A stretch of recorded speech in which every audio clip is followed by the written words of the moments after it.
Ahoy! I painted James and the Giant Peach into this thrift store print, or painting. I think this was hard to tell if this is an original or not. It's either done by an expert who nobody knows and has been lost to time because it is so buttery smooth, or it's just a canvas print that fooled me.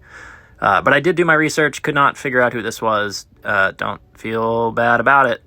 Don't feel bad about it. So, but anyways, this was an appropriate painting for me because I was at the beach while working on this, and I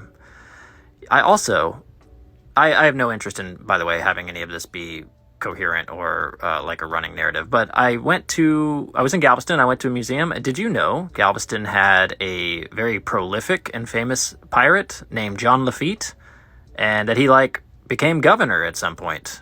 I thought that was cool. And if you want to learn more about him, look him up on LafitteFinder.com. Anyways, James and the Giant Peach. I watched this movie a ton as a kid. I did have an issue, though, when I watched it as a teenager. I think maybe I was at a point in life where things were difficult, and I just didn't quite understand how the boy could have possibly come out of this okay. So then I had this whole idea in my head that he definitely goes to therapy and probably gets belittled because no one believes him. So his therapist is like, James, last time you were here, we discussed how you had flown across the Atlantic in a giant plum. A peach. I'm not trying to aggravate you. I just want clarity. And you were with your loving family of insects? Well, yes, James, I'm aware that a worm is not an insect. If I can be honest, I'm being a little reductive to save time. You only have an hour, and we're going to need a lot more than that.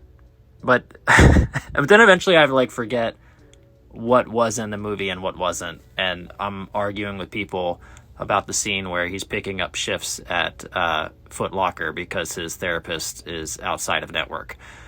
I need to just leave things where they are. I do this with books too. I'm really bad about just not believing that it's a happy ending. Oh, is that bleak? That is what the problem is, isn't it?